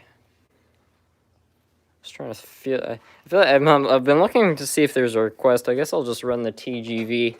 SMT, if you want a good Polar Express engine, get a Bachmann Pair Marquette 1225. Much more realistic than Lionel's overpriced example. Well, hey, maybe I will buy a Bachmann engine over a Lionel, because hey, if it's cheaper, then that might be a better option. Because like I said, the reason I'd want to buy one, I mean, obviously it'd be cool to have the Polar Express locomotive. It's pretty iconic, but I'd want to recreate a certain scene from that movie. You wouldn't want to spend too much money on an engine you would use to create it. That's all I'm going to say on that. Looks like we got a super chat. Let's see what that is. Do you watch What's Neat This Week and model railroading on YouTube? I have before. I haven't watched them in a while just because I haven't had as much time. But it seemed like a good show. Team 80s Bachmann. That's a team I don't hear people being on too often. That's yeah, it's interesting.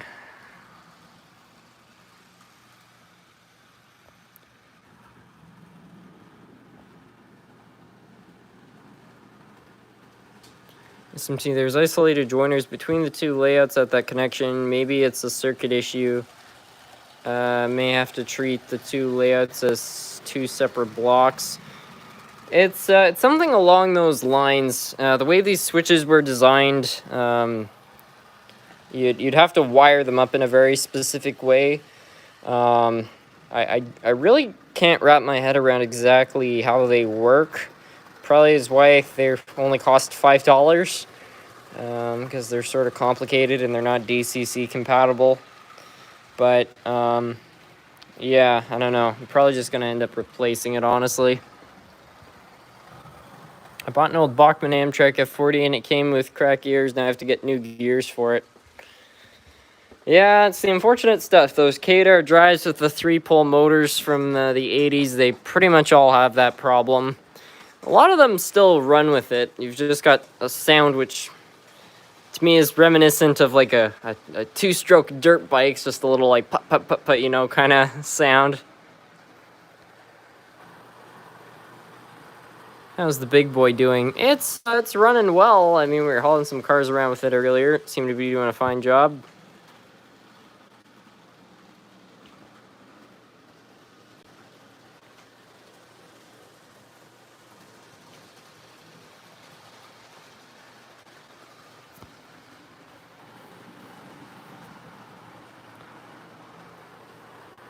This week in Civil War history, do you prefer DC or DCC? Generally, I would say DC. I just find it's cheaper and it's more straightforward, especially for what I'm doing. I'm just throwing engines on the track and running them around in a circuit. Having said that, I find that for example, like, you know, I'm part of a model railway club. If we had to try to run that club using DC power, I think that would be quite a nightmare. Not only just building the whole layout, but operating it as well. You know, it would require a ton of coordination versus, you know, they've got a pretty complicated DCC system there, but it's just one unit. You know, you don't have as much wiring and stuff like that. So for group running, or if you have like a big freight yard and you've got multiple engines, I see the value of DCC. So in those cases, I would go with DCC. But yeah, just for regular stuff like this, DC is just super straightforward and simple, which is something likable about it. Thank you for the super chat, though. One thing I don't think I've said this for any of the super chats this evening, which I tried to, which is Serenity. There we are. Run a locomotive from the brown shelf. Sure.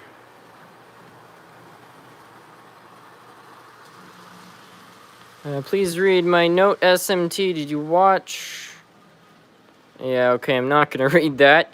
Hey, SMT, will you ever try playing video games on stream? Probably not. Maybe on a different... If I had a different channel, I'd probably do that maybe, but...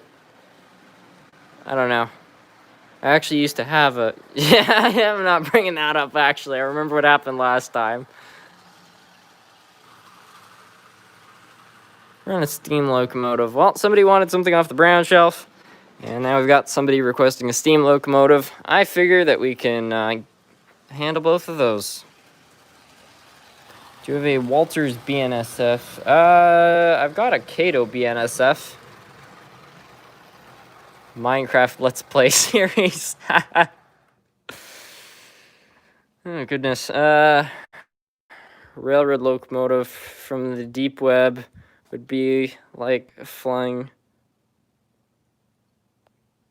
talking a non-powered ghost trains. I don't understand the comment. How long does it take to build such a huge layout?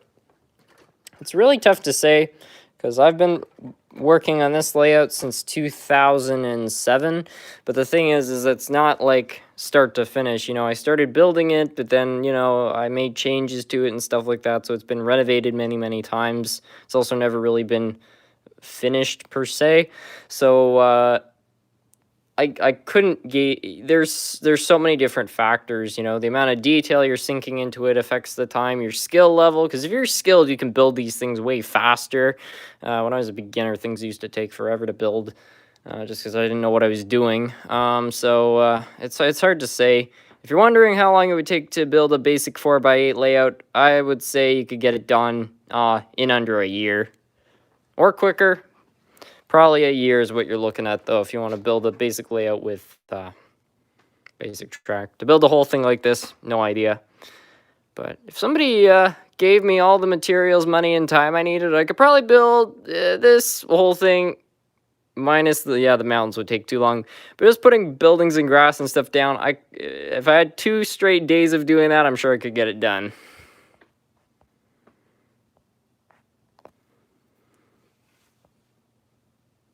Hey, SMT, is the Acela still alive, or did it dive off the layout again? The Acela is still kicking, I promise.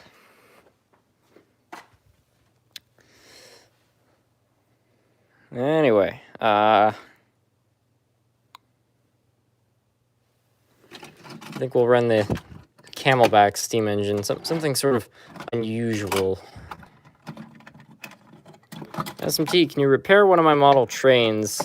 I'm not going to be doing any repairs for people for a while, just because there's been a lot of stuff sent in to repair, which I have not even had the time lately to send back, and I need to get on that because I feel bad that people are waiting so long, but wait times are just going up too high even as it is, so not right now.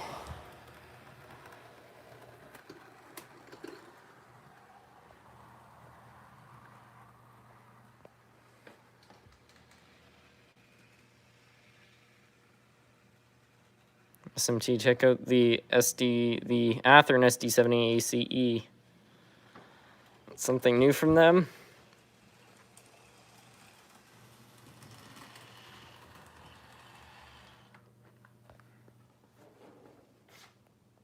Where is Nerf Cat? Probably somewhere upstairs.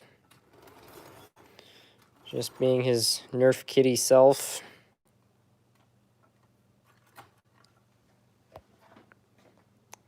Can you run the Canadian Pacific or Canadian National diesel and steam locomotives? Maybe so. Have you thought about creating a Discord? It actually exists.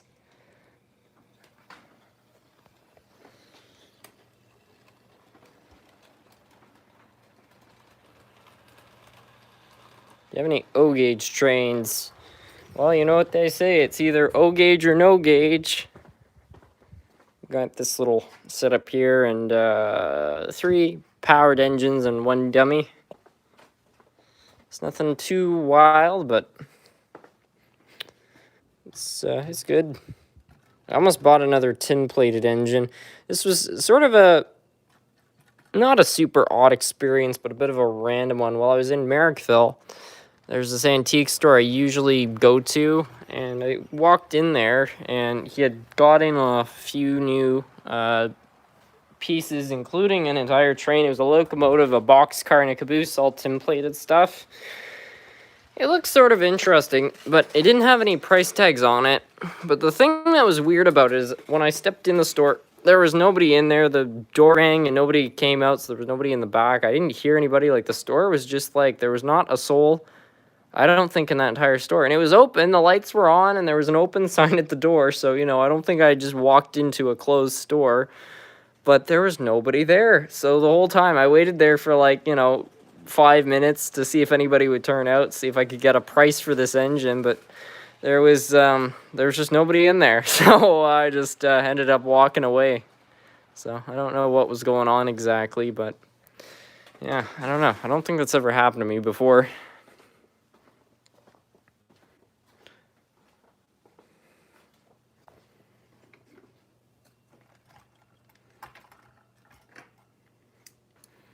I'm starting Lifelike F40 collection. There are 50 known variants, maybe more.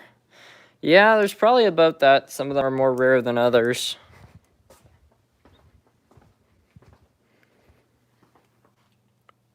Do you have a Lifelike Lehigh Valley train? I do not.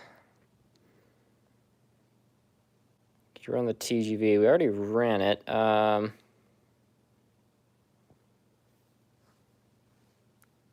What would you think of adding a how-to part to your channel? Strongly considering that. I don't want to say this as a guarantee too, because there are still things that could happen, but at the moment I might be actually building a layout for someone. So if that happens, I will likely make a series how to build a layout from start to finish, which I feel like would be helpful to beginners and stuff like that. I'm not the most knowledgeable person out there, but I've got a lot of advice I feel like I could give people on how to start their first layout. And kind of mistakes I made, which I would try to avoid, basically. And yeah, I'd show from start to finish how to build a layout. So we'll see how that pans out. If it does, though, every resource on the channel is going to be dedicated to that, because the goal would be to get it done by Christmas, which is not a lot of time to build a layout. So that would be a hustled project, but yeah, a layout. I'm not just talking about putting down some track. I mean like a full-fledged layout, like a 4x8 with buildings, track work, sidings, detail, mountains, all sorts of stuff. Who knows? It also includes designing it and buying the materials. So it would be quite a project to get done in that time frame, but yeah, we'll have to see. Hey, SMT, can you please run your Southern Pacific Daylight locomotive with its passenger cars? Unfortunately, the Daylight doesn't run.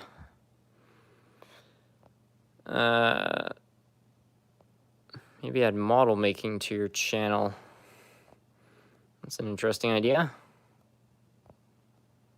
Can we run that Australian engine? I've already run a lot of these. Have you heard of a movie called Unstoppable? I watched Unstoppable with my dad when it was in the theaters back in 2010.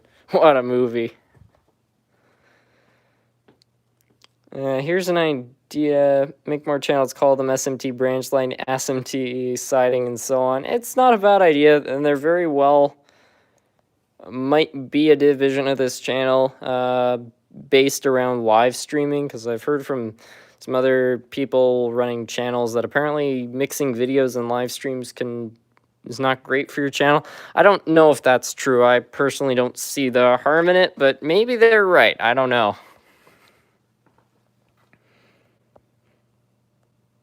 Can you do a layout tour? I need inspiration for my layout. Yeah, absolutely.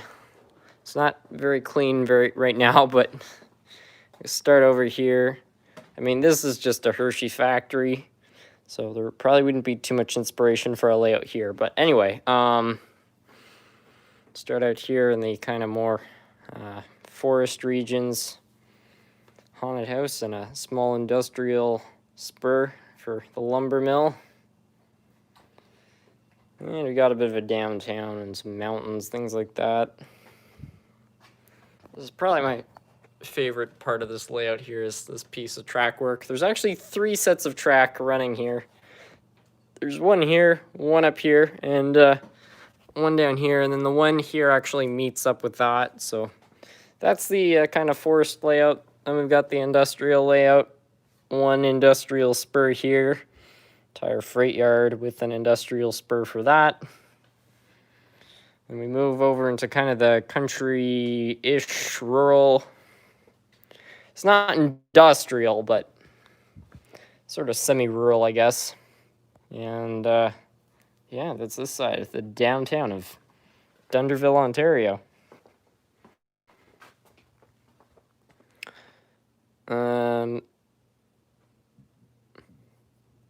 Will you ever get a T-scale train set? I don't know.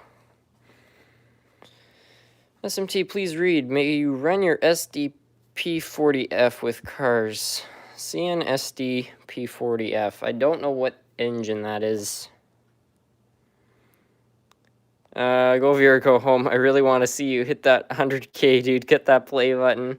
That means a lot, Chris. I really do appreciate that. I don't think the channel would ever get to those sorts of points, but I'm just happy it is where it is today, and yeah, I'm very thankful for everybody who's supported it.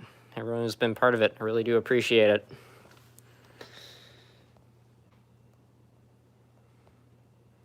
Can you please run the Canadiana DD40X? Yeah. Might be the final train of the night, too. The house has become sort of quiet there, which means all the residents of the upstairs have gone off to bed, and I don't want to keep them awake for too long, so probably not going to be running too many more things, but yeah. Hey, SMT, I want to start a layout, but I don't know where to start. How did you build yours? The table itself was constructed by a local carpenter. I mean, I was only just a kid when this was built.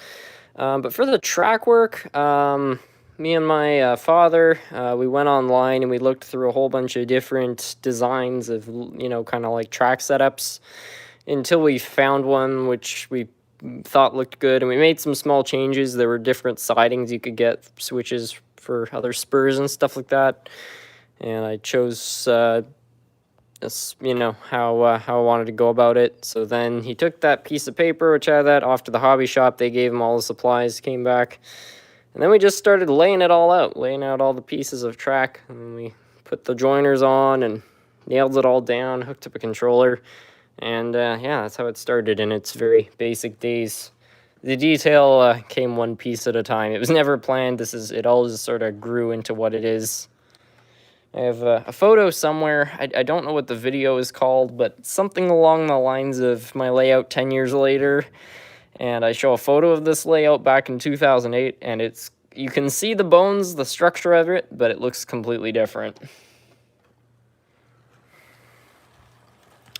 SMT, run an old-fashioned brash line mixed train, put that heavyweight observation car on the end, and make up a consist of 40-foot freight cars with a steamer or a first-generation diesel on point. Okay, so an old-fashioned branch line mixed freight, so a mixed rate, the heavyweight observation car. I could be mistaken, but I believe that's referring to the Canadian Pacific. I don't even know where it is. That kind of fancy Rapido car. Let's see if I can dig that up. Okay, that's disappeared, I guess. I don't know why that stopped.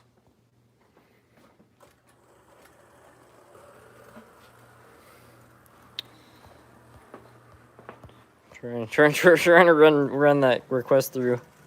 What do you think about a foam baseboard?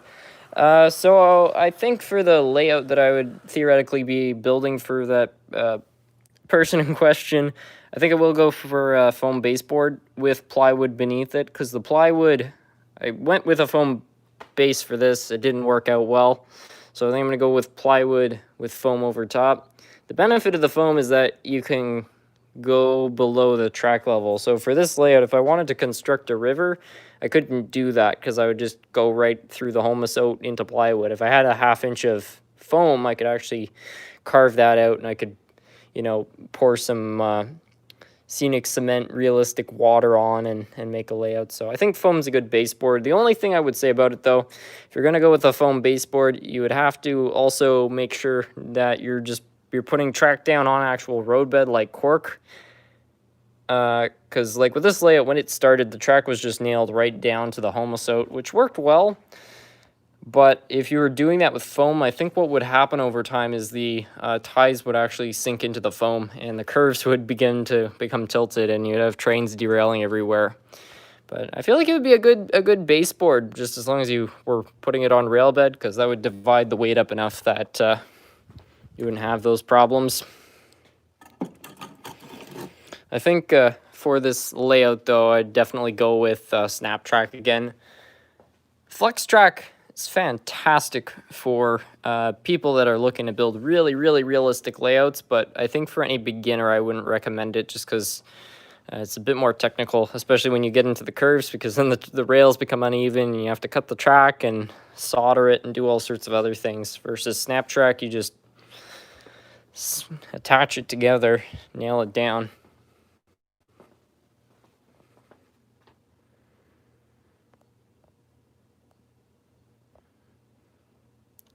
Have you ever owned any 3-rail HO stuff made by Marklin and or other German companies?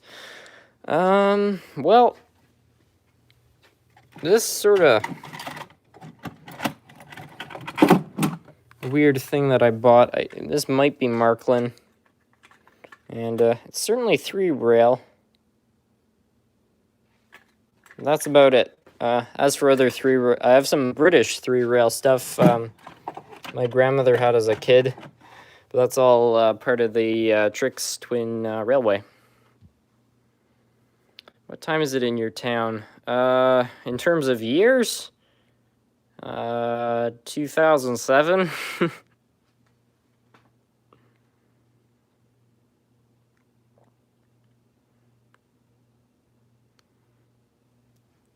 Somebody's saying hello to Ant and Bruce, so I assume he joined in. If you did, welcome.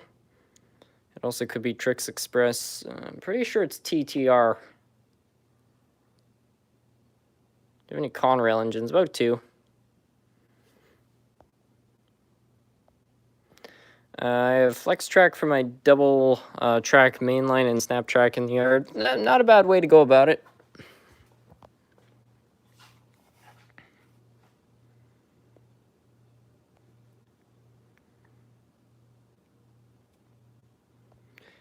Please read my notice. I have a Tyco Veteran USA locomotive, and it has a cracked wheel and cracked gear. Do you want it? Sure, if you want. Again, no pressure, but might make a fun project. Do you have an HO or G-scale Bachmann? I meant to say. I've got some HO Bachmann, no G-scale though.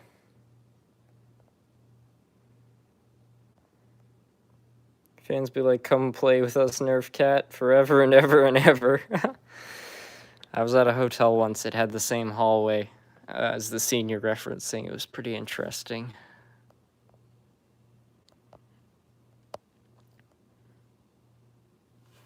Is there any tips to create a small rail yard for a small layout? I wouldn't have the right knowledge for that. There are some other people, I couldn't think of a name on YouTube, but if you search around, there are people who worked on railroads, and they know kind of the details for building a freight yard, I guess, if you want to do it realistically. Otherwise, I would just search up, some designs online and follow that.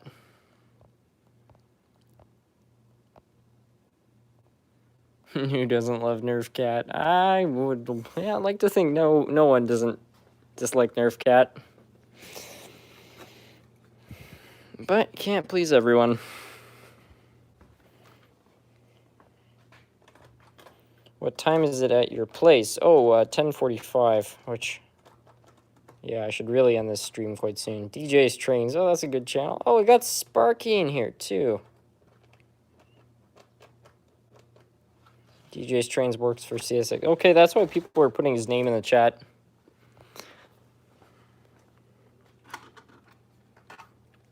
Have you ever done much G-scale? I've never even touched a G-scale locomotive before.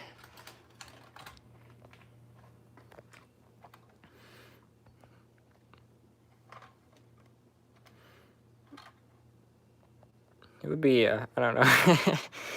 I remember years ago watching a video from a channel. I'm sure a fair amount of you guys know this channel. It's called Leo Kim Video. He made a lot of videos about, it was mostly toy stuff, but he did some model train stuff a little bit. And at one point he bought a G-scale train set, and he set it up in his backyard, and he was explaining, getting your first budget G-scale set. And he's like, and no, the G in G-scale does not stand for garden, because I'm sure a lot of people conclude, oh, garden railway is G-scale, G means garden, but for some weird reason, I always get tempted whenever somebody says, do you have any G-scale stuff? I'm tempted to say, no, I don't have any garden scale stuff, just because I know they've heard it before, and it would frustrate them. But that's not good. I don't want to bug people. It's not funny, but for some reason. As far as I know, G-scale is more of an outdoor thing. Well, I mean, yeah, I know G-scale doesn't stand for garden railway, but it's kind of true.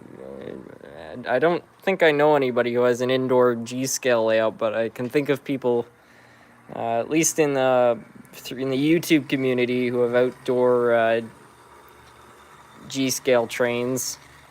I mean, I guess if you really like gardening and you also like model railroading, like being in the outdoors, not a bad way to combine your hobbies, honestly. And having real, actual living scenery and real world conditions is something that is definitely, it's something that you won't get in an indoor layout.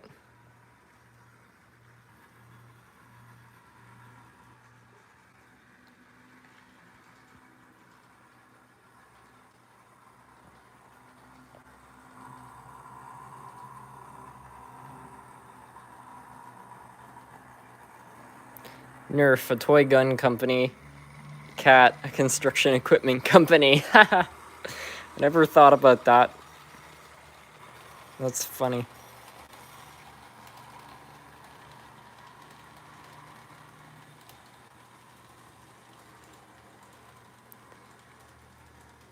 I may be one of the only few people with an HO scale garden railway. I didn't know you had that, actually. That's funny.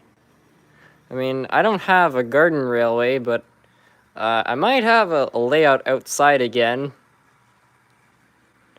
Jim Zim has an indoor G-scale set on YouTube.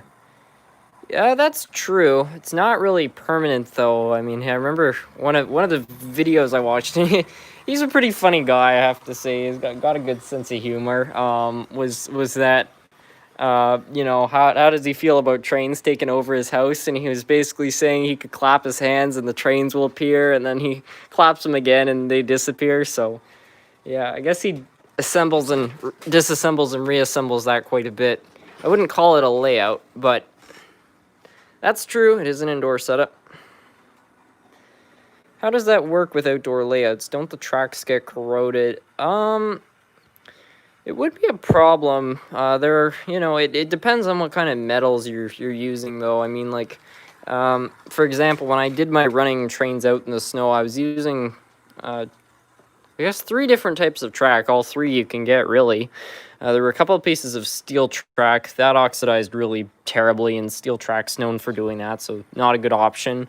The brass track also oxidized pretty quickly, but the nickel silver track actually didn't really oxidize all that much, if at all. So the type of metal you use for the track is definitely an important part. And I'd imagine for maintenance, there's probably some sort of cleaning solution or antioxidant coating people would put on the track to help prevent that problem. Because, yeah, otherwise I think you would have issues with that.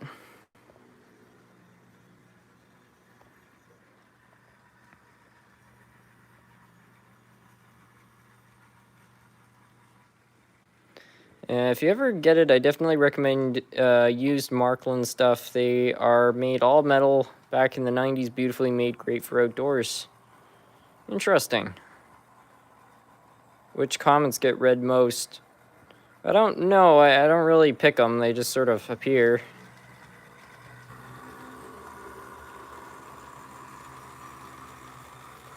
Snowplow season is coming. Get your track set up soon. Oh, I'm one step ahead of that. Out there today with my little box of Snaptrack, or not Snaptrack, Flex Track, and laying it all out on the deck. It's like, yep, it's that season. Just gotta wait for the snow now. I remember the pool crossing. That was an interesting one.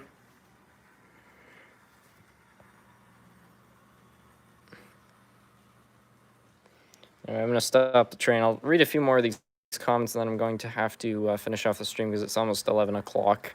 It really been probably going for longer than I should. So yeah, I'm just going to stop this one and read a few last comments here.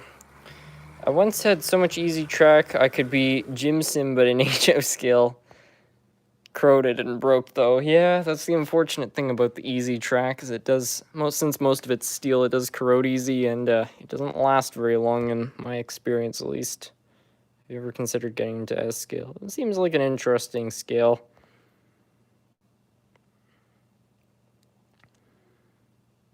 Use graphite powder to keep the track clean.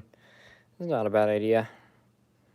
Back in the 1980s, Model Railroader magazine did a story on a British couple who had a 00 scale layout in their patio area of their backyard.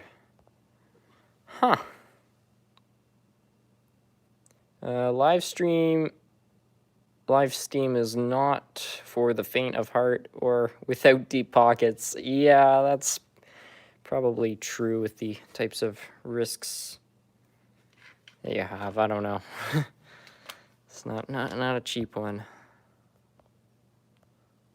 SMT, I have a GB40 and engine seems to be grinding when I hook it up to stock. What should I do?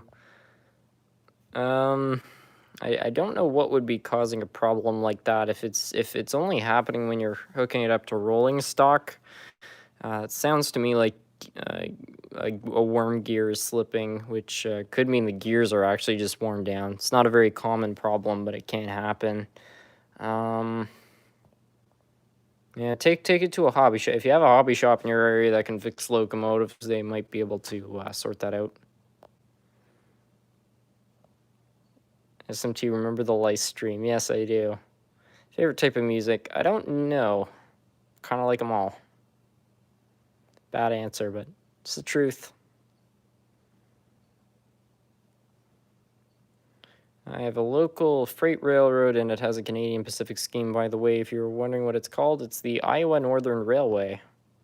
Huh. SMT, can you please run all of your rail speeder? Also, if you consider getting an HO scale civil defense siren. I don't know what a civil defense siren is. I can run the speeder, though, because it's kind of quiet. take a picture of Nerf Cat, print it out, and then when the fans ask them about Nerf Cat, show them the picture. Funny idea.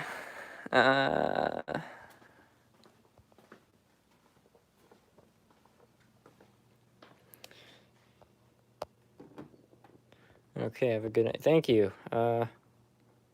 Next video, can you film trains? I might do some rail fanning with a radio scanner, actually. I just got a really good idea. Yeah, expect that in the not-so-distant future.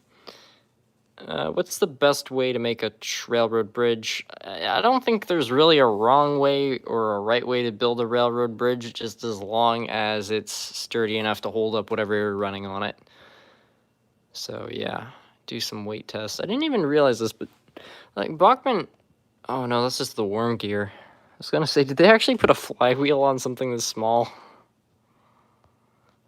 If you get micro mark catalogs, the Bachmann Berkshires are hovering on the side of $200. Whoa, that's pretty bad. Where did you get it? Well, supposedly in that white box over there, there's a radio scanner in it. I got it back in August. I haven't opened it up, but I might be going Railfanning out in Smith Falls soon, so maybe I can open it up and test it out.